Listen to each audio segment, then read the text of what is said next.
పద్మశాలి వనభోజన మహోత్సవానికి గతంలో ఏర్పడిన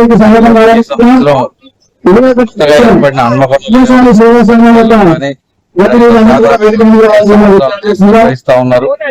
మరి పద్మశాలి సంఘం హన్మకొండ జిల్లా నాయకత్వంలో ప్రకటనలో చేయడం జరిగింది.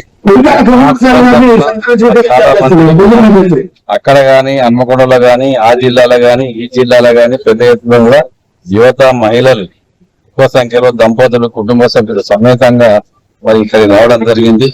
వాస్తవానికి ఇంత స్పందన లేదు.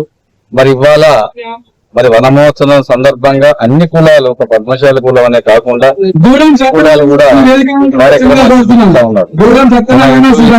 మన సాంప్రదాయాన్ని, మన సంస్కారాన్ని, సనాతన ధర్మాన్ని రక్షించుకోవడానికి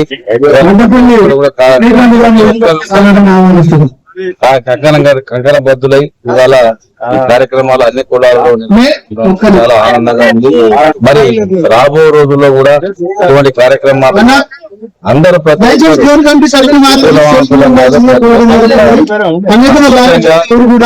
సంవత్సరానికి ఇట్లా ఎల్లు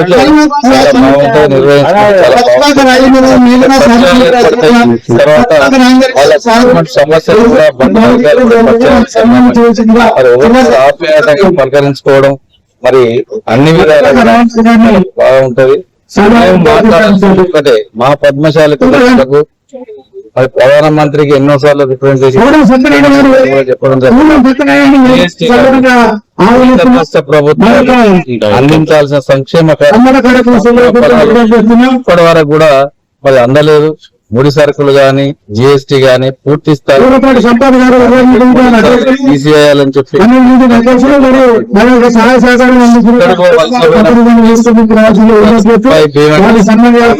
గుజరాత్ ప్రాంతాల్లో కూడా మా వాళ్ళు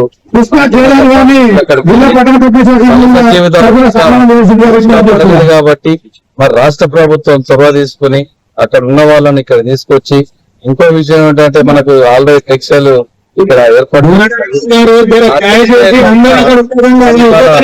చేసే అబ్బాయిలు ఎంటైర్ భారతదేశంలో టెక్స్టైల్ డిజైనరింగ్ ఇంజనీరింగ్ కాలేజ్ గుజరాత్ స్టేట్ లోనే ఉన్నది భారతదేశంలో.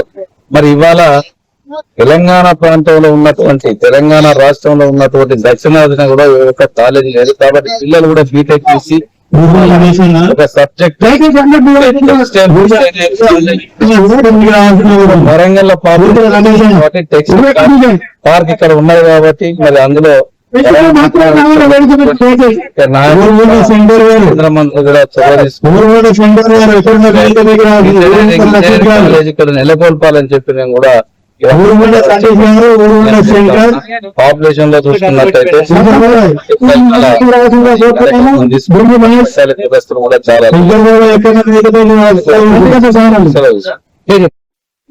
మరి పూర్వ అధ్యక్షుడిని సెంట్రల్ కార్ ఇండస్ట్రీ కూడా పూర్వ డైరెక్టర్ గా ఇవాళ మాట్లాడుతా ఉన్నాం. కాబట్టి మరి ఇంత సంఖ్యలో కూడా పాల్గొన్నందుకు సంతోషం వ్యక్తం చేస్తూ తప్పకుండా నేను కూడా ప్రధానమంత్రి ముఖ్యమంత్రిని కలుస్తాం. టెక్స్టైల్ డిజైనింగ్ కాలేజీ దక్షిణాది మరి నెలకొల్పాలని చెప్పి మరి పూర్వ అధ్యక్షుడిని సెంట్రల్ కార్ ఇండస్ట్రీ కూడా పూర్వ డైరెక్టర్ గా ఇవాళ మాట్లాడుతా ఉన్నాం. కాబట్టి మరి ఇంత సంఖ్యలో కూడా పాల్గొన్నందుకు సంతోషం వ్యక్తం చేస్తూ తప్పకుండా నేను కూడా ప్రధానమంత్రి ముఖ్యమంత్రిని కలుస్తాం. టెక్స్టైల్ డిజైనింగ్ కాలేజీ దక్షిణాది మరి నెలకొల్పాలని చెప్పి